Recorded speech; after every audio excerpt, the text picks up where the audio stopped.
Bonjour à tous et bienvenue sur Crypto Flash, la chaîne de l'actualité crypto. Aujourd'hui, nous allons parler d'un juge qui vient de refuser l'accord entre la SEC et Ripple. Je vais aussi vous parler d'une société cotée en bourse qui se lance dans Ethereum. On va parler de Solana, je vais vous parler d'Airdrop, MetaMask et de plein d'autres sujets. Tous les jours, le meilleur de l'actualité crypto. N'hésitez pas à vous abonner, activer la cloche pour ne rien rater. Commençons avec le cours des crypto-monnaies. Un BTC à 104 000 $. Ethereum, 2600 $ quasiment. Bref, c'est assez stable aujourd'hui au niveau des crypto-monnaies. XRP, moins 3%. J'ai une news sur le sujet dans un instant. BNB, moins 1%. Solana, moins 0,8%. Parlant de Solana, regardez cette analyse que j'ai trouvée très intéressante sur les frais générés par les applications de finances décentralisées sur Ethereum, sur Solana et sur les divers blockchains. Et en fait, Solana est juste loin devant tout le monde. Solana génère 50% de tous les revenus générés par les applications sur ces blockchains. Donc c'est pas que DeFi, c'est vraiment les diverses applications en fait sur ces blockchains, les frais qu'ils génèrent. Et en fait, Solana a 50% de part de marché au niveau des frais générés. On retrouve à la deuxième place d'autres blockchains, Other, mais disons que la deuxième vraiment blockchain, c'est Ethereum avec 13%, et troisième blockchain, Hyperliquid avec 12,49%.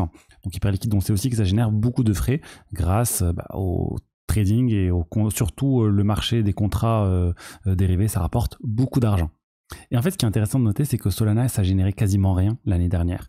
Et là, d'un coup, ça génère énormément, bien sûr, grâce à Pump.fun, l'application pour lancer des memcoins, et au trading aussi de memcoins, ça génère beaucoup de frais. Aussi, les gens qui vendent et qui achètent sur Phantom, ça génère pas mal de frais. Bref, il y a pas mal d'applications sur Solana et il y a un vrai usage, il y a une vraie communauté, et c'est pour ça que Solana a performé plutôt bien ces dernières années. Ensuite, on va parler de Ethereum avec cette société française cotée en bourse qui s'appelle Entre Particuliers. C'est un moteur de recherche d'annonces qui vient en fait de dire écoutez, nous on est en train de se transformer, on se transforme en société spécialisée dans l'achat d'Ether, comme ce qu'a fait MicroStrategy pour le Bitcoin, comme ce qu'a fait The Blockchain Group en France aussi pour le Bitcoin. Et bien là ils disent on veut faire pareil. En fait, maintenant, notre but, c'est d'acheter du Bitcoin. Et juste en faisant ça, juste en faisant cette annonce, regardez comment le cours de cette action a bondi 456% de hausse. C'est énorme. Ils sont passés à une valorisation de 14 millions d'euros. Donc, ils étaient beaucoup moins avant. Ils étaient à quelques millions d'euros. C'est un très gros coup marketing de la part de cette société. C'est une société, enfin le site n'est pas non plus hyper utilisé. Ils avaient perdu d'ailleurs un procès contre Le Bon Coin il y a quelques temps. Mais voilà, ils sont en train de changer complètement. Ça n'a plus rien à voir avec les annonces immobilières. Et un peu comme MicroStrategy, ils ont un business à côté qui n'a rien à voir avec l'achat de Bitcoin. Donc on va voir si ça va marcher. Pour l'instant, en tout cas, le marché a plutôt bien répondu à ça, avec quasiment 500% de hausse. Donc vraiment, je ne m'attendais pas du tout à cette annonce, et surtout en France.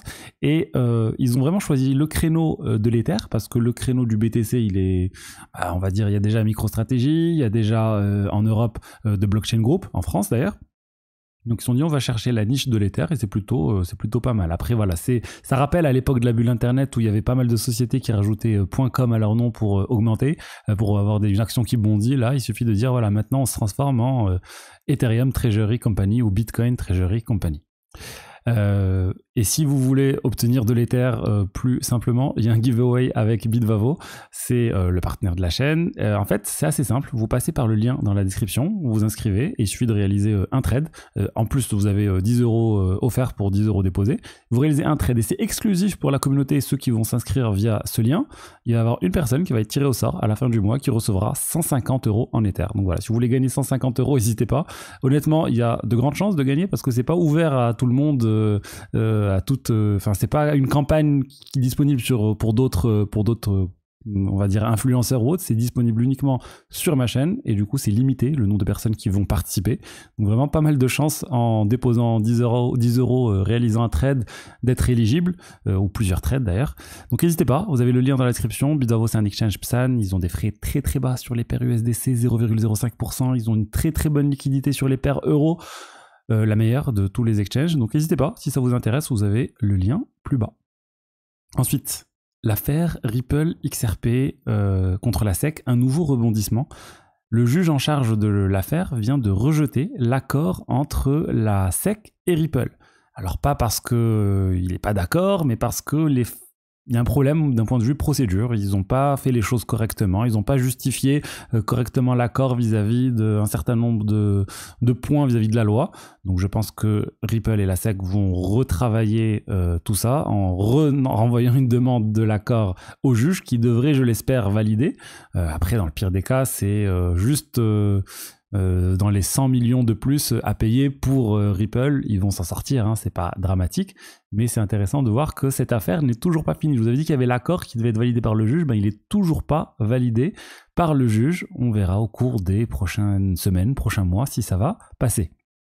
Ensuite, est-ce que vous attendez encore l'airdrop MetaMask? On en parle depuis 4 ans au moins de cet airdrop.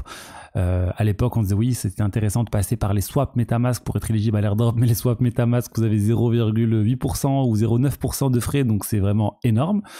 Et le cofondateur de MetaMask, Dan Finlay, vient de dire qu'ils étudient toujours le sujet, que peut-être on va avoir un token MetaMask. Donc il dit pas non, il dit pas oui, il dit peut-être. C'est quelque chose qu'on entend fréquemment dans les airdrops. Les gens n'aiment pas annoncer directement un airdrop. Là, ils ont peur clairement de l'aspect security. Ils ont dit même avec le changement d'administration, il y a toujours quand même un flou.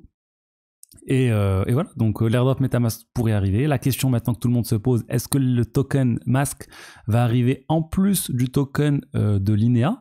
Linea, donc la blockchain aussi de Consensus, là c'est la maison mère de MetaMask. C'est un peu tout le sujet, on va voir est-ce qu'il y aura le propre token ou est-ce que Linea va venir récompenser les utilisateurs de MetaMask. Moi je pencherais plus vers 2 tokens différents, tout simplement parce que ça fait plus d'argent pour les personnes, pour les investisseurs. C'est plus intéressant pour eux de lancer plusieurs tokens. On l'a vu plusieurs fois, les projets, dès qu'ils ont l'occasion de lancer plein de tokens, ils lancent plein de tokens parce que ça fait un nouveau lancement, un nouveau buzz, une nouvelle incitation économique et ça leur permet de générer plus d'argent. Donc on verra. Moi je pense qu'il va finir par arriver ce token Mask, mais aucune idée de quand ça va arriver. L'objectif c'est vraiment de décentraliser le protocole ensuite, décentraliser un certain nombre de choses, créer un vrai DAO qui va décider des orientations du projet.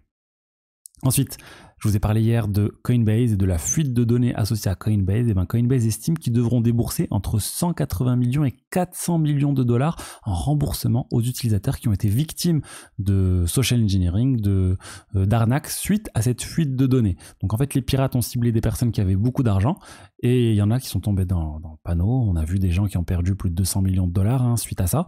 Donc voilà, il y a eu pas mal de victimes, au moins une très grosse victime.